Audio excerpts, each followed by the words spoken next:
बालदिनाच्या निमित्ताने रायगड जिल्हा पोलिसांनी आदिवासी समाजातील विद्यार्थ्यांच्या सर्वांगीण प्रगती आणि उन्नतीसाठी महत्त्वाकांक्षी प्रेरणा उपक्रमाची सुरुवात केली। जिल्ह्यातील प्रत्येक तालुक्यात हा उपक्रम राबवण्याचा मानस असून त्याची सुरुवात सुधागड तालुक्यातील वावळोली येथील आदिवासी आश्रमशाळेत पोलीस अधीक्षक आचल दलाल यांच्या हस्ते आणि प्रमुख उपस्थित झाली। यावेळी बालदिनाचे औचित्य साधत पोलीस अधीक्षक आंचल यांनी विद्यार्थ्यांसोबत केक कापून आनंद साजरा केला।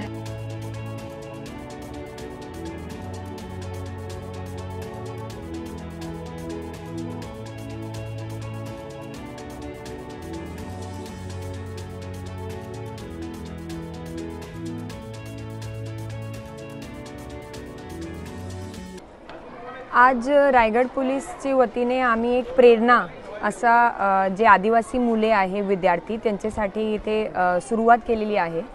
सुधागड पाली पासून वाळवली शालावरून याचे मागचा उद्देश हे आहे की आपले जिल्ह्यात आदिवासी जे लोक आहे त्यांची लोकसंख्या भरपूर आहे, पण कुठेतरी आदिवासी लोकसंख्या मागे पडते असं समजते आणि बरेच जे मुलांचे लैंगिक छळचे गुन्हे आपल्याकडे दाखल होत आहेत, त्याच्यात पीडित आणि पीडिता तसे आदिवासी समाजचे आढळून येत आहे। या पार्श्वभूमीला मागे ठेवून आपण हे एक उपक्रमची सुरुवात केलेली आहे।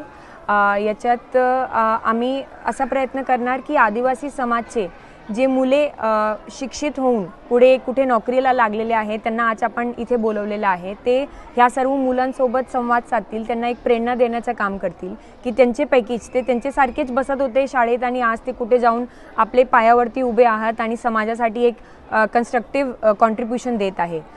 सोबतच ज्या मुलांना करियर काउन्सिलिंगची गरज आहे, बरेच मुले इथे शाळेत शिकत आहेत, त्यांना पुढची काय ऑपॉर्च्युनिटीज होऊ शकत ते समजत नाही, ते आपण करियर काउन्सिलिंगच्या माध्यमातून त्यांना देण्याचा प्रयत्न करणार। जे जसं मी सांगितलं बालविवाह एक आदिवासी समाजात मोठा विषय आहे, त्याच्यासाठी एक पटनाट्य आयोजित करण्यात आलेला होता। आमचे भरोसा सेलची पोलीस निरीक्षक श्रीमती सरिता चव्हाण आणि श्रीमती शेरेकर जे पालीचे प्रभारी अधिकारी आहे यांनी खूप चांगला याच्यात नियोजन केलेलं आहे। सोबतच काही मुलांना जे स्किल ट्रेनिंगची गरज आहे, म्हणजे त्यांचे शिक्षण झालेलं आहे पण जे एम्प्लॉयबिलिटीसाठी त्यांना कौशल्याची गरज आहे, त्या कौशल्य प्रशिक्षण पण त्यांच्या आपण ह्या कार्यक्रमचे माध्यमातून घेण्याचा प्रयत्न करणार आहोत। इथून आम्ही सुरुवात केलेली आहे, असाच कार्यक्रम आम्ही प्रत्येक तालुक्याला राबवण्याचा प्रयत्न पुढे जाऊन करणार आहोत।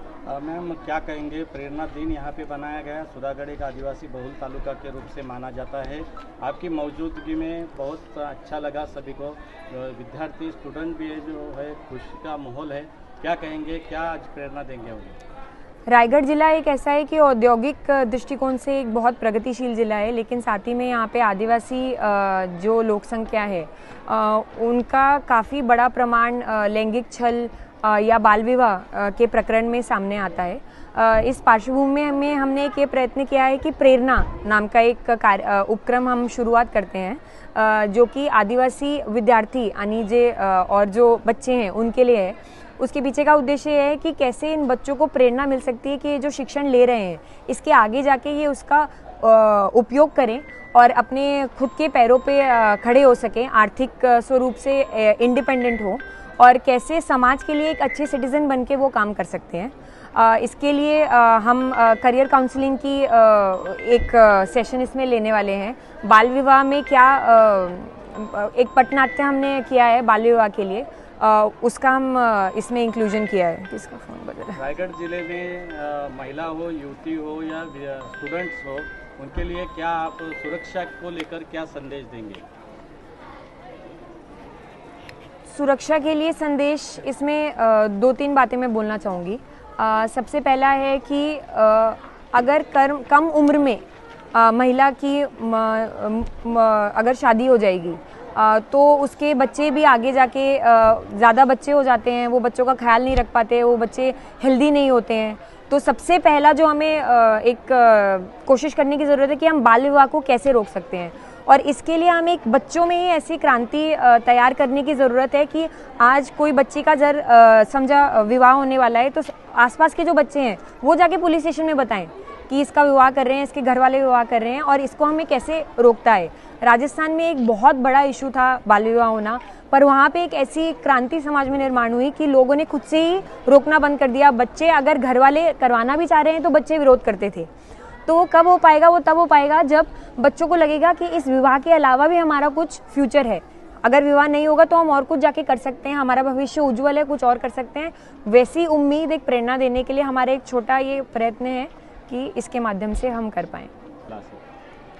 तर तुम्ही एकदम बरोबर म्हटले की आश्रमशाळा हे जे एक उपक्रम आहे हे आदिवासी मुलांसाठी खूप महत्त्वाचा उपक्रम आहे, कारण बरेचसे आदिवासी पालक जे आहे ते कामाची शोधमध्ये कर्नाटक, महाराष्ट्र तिथे ऊस कामगार किंवा कोळसेवरती काम करण्यासाठी जातात। जर मुले त्यांच्यासोबत गेले तर त्यांच्या शिक्षण पूर्णपणे विस्कळीत होऊन जाते। तर मी इथे कौतुक करते त्या पालकांचा ज्यांनी आपले मुलांना या आश्रमशाळामध्ये टाकलेलं आहे, कारण एकदा ते आश्रमशाळामध्ये आले की मग किमान त्यांची सुरुवात झाली आणि जी सुरुवातच होणं खूप महत्त्वाचे असतात, कारण जर मुले त्यांच्यासोबत मायग्रेशनमध्ये गेले तर त्यांच्या पूर्णपणे जे शिक्षण आहे ते विस्कळीत होऊन जाते। आणि इथून पुढे म्हणजे एकदा आश्रमशाळामध्ये आले की तिथून पुढे आपल्याला कसं त्यांना अजून इन्स्पायर करता येईल। ह्या जे उपक्रम आहे याचे मागच्या एक माझी इंटरॅक्शन झाली होती एका मुलगेसोबत हटवणे गावामध्ये, पेन तालुक्यामध्ये। तो आश्रमशाळामधून शिकून आला होता, पण त्याचा प्रश्न असा होता की आता पुढे जाऊन काय करायचे मला समजत नाही, माझ्याकडे जे स्किल आहे त्या निमित्त मला कुठली कंपनी घेत नाही। तर मला असं वाटलं की आपला करिअर काउन्सिलिंग आणि एक प्रेरणा देण्याची गरज आहे मुलांना की तुम्ही या शिक्षणासोबत अजून काय करू शकता।